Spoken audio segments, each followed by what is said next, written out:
Kembali lagi bersama saya Kak Puput.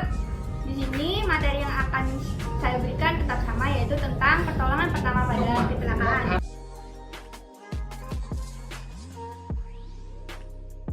Perdarahan itu sendiri jika dibedakan dari sumbernya yaitu ada dua, yaitu perdarahan dari luar dan perdarahan dari dalam.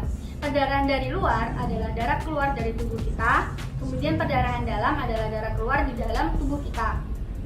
Jika dilihat dari jenis pembuluh darah yang rusak atau sobek, perdarahan dibagi menjadi tiga, yaitu perdarahan pembuluh nadi atau arteri, kemudian perdarahan pembuluh balik atau vena. Tanda-tanda perdarahan yang pertama adalah dari pembuluh nadi, yaitu berwarna merah muda karena banyak mengandung oksigen, memancar seirama denyut jantung. Sedangkan dari pembuluh balik, darah yang keluar berwarna merah tua karena mengandung banyak karbon dioksida dan darahnya mengalir. Dari pembuluh darah kapiler, darah menetes atau merembes, tidak berbahaya tetapi tetap harus diperhatikan. Tanda pada penderita korban yang mengalami pendarahan. Yang pertama, wajah semakin menjadi pucat. Kemudian, denyut nadi menjadi semakin lemah. Penderita merasa haus dan gelisah. Yang terakhir adalah penderita menggigil dan berkeringat dingin.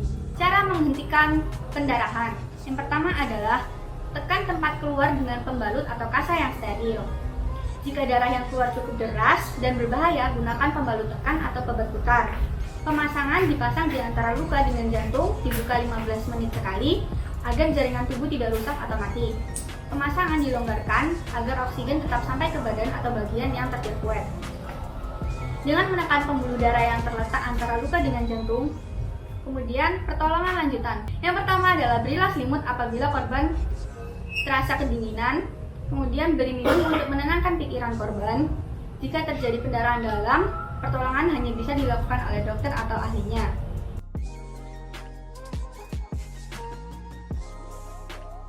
Pembalut ada tiga, yaitu pembalut segitiga atau disebut juga dengan mitela, perban atau pembalut gulung, dan yang terakhir adalah pembalut cepat atau penit.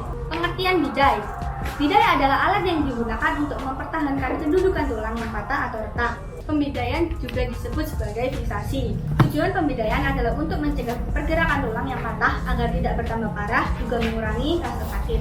Syarat pembidaian ada dua, yaitu bidai harus kuat, dan yang terakhir adalah pemasangan bidai tidak boleh terlalu ketat. Selanjutnya kita akan membahas tentang luka. Luka adalah di mana keadaan jaringan tubuh yang terputus, tersobek, rusak, atau oleh sebab misal kecelakaan, tertusuk, tertembak, terpukul, jatuh, dan lain sebagainya. Sebagai akibat dari luka adalah menimbulkan perdarahan, patah tulang, infeksi, dan yang lainnya. Jenis-jenis luka. Berdasarkan sebabnya, luka terbagi atas luka iris, gigitan serangga atau binatang, luka gores, luka bakar, luka tusuk, ataupun luka akibat zat kimia atau penyakit. Selanjutnya adalah jenis luka berdasarkan tempat luka, yaitu ada dua, luka dalam dan luka luar. Selanjutnya adalah penanganan pada luka. Cara umum yaitu dengan cara menghentikan pendarahan. Siram atau usap dengan obat merah atau iodium tinbutur. Kemudian tutup dengan kain steril atau kain bersih. Jangan melekatkan kapas tanpa obat salep pada luka. Catatan tambahan, obat merah atau iodium digunakan untuk mematikan hama atau kuman yang terdapat pada luka. Kemudian, iodium disimpan dalam keadaan yang tertutup. Selanjutnya adalah luka bakar. Luka bakar adalah terjadi kerusakan jaringan tubuh yang disebabkan oleh panas yang suhunya di atas 60 derajat Celcius. Luka bakar terbagi menjadi 3 stadium atau tingkatan. Yang pertama, tingkat 1. Tingkat 1, ciri-cirinya adalah kulit kemerahan, terbakar hanya kulit luar oleh panas sekitar 60 derajat Celcius. Sedangkan tingkat kedua, ciri-cirinya adalah kulit sudah mulai melepuh, bengkak, merah dan perih, luka pada kulit area atau jaringan, akibat terbakarnya panas sekitar 100 derajat Celcius. Dan tingkat 3 adalah tingkatan yang paling akhir atau yang paling parah, dengan ciri-ciri kulit hangus, pembakaran sampai ke bagian dalam tubuh, terjadi banyak kerusakan pada jaringan. Penyebab luka ada bermacam-macam, yaitu adalah api atau bara yang menyala, cairan gas atau benda yang menyala, bahan kimia, sinar matahari, listrik, dan lain sebagainya. Cara pertolongan pada luka bakar adalah yang pertama, hilangkan penyebabnya terlebih dahulu. Kemudian, cegahlah luka dari kemungkinan infeksi. Tutuplah luka dengan kain steril. Pembalut agak longgar. Luka tingkat 3 tidak perlu dibalut. Berilah minum sebanyak-banyaknya dengan air gula untuk mengembalikan cairan yang hilang. Kemudian tutup korban dengan selimut agar tidak kedinginan dan mencegah gangguan dari serangga. Dan terakhir adalah cepat bawa ke dokter atau ahlinya. Ini adalah luka gigitan yang diakibatkan oleh gigitan serangga atau hewan yang lainnya. Gejala dari luka gigitan ini sendiri adalah pada tempat terjadinya gigitan timbul bengkak dan kulit pun membiru, terasa sakit, panas, dan kaku. Penderita menjadi gelisah dan berkeringat, timbul pendarahan.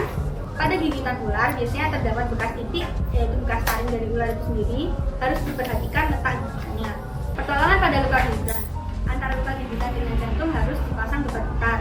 Pada luka hewan biasa, luka dibersihkan dengan yodium atau air yang mengalir. Pada luka gigitan binatang berpisah, jangan banyak diganggu dan jangan sembarangan dihisap. Korban jangan banyak bergerak karena dapat mempercepat nadi sehingga bisa atau racun dapat menyebar dengan cepat. Dan segera bawa ke dokter atau ahlinya. Pada gigitan anjing, segera berangkat ke dokter untuk divaksin dan anjing harus dikarantina untuk mengetahui apakah anjing tersebut terjangkit rabies atau tidak. Baik, sekian yang dapat saya sampaikan.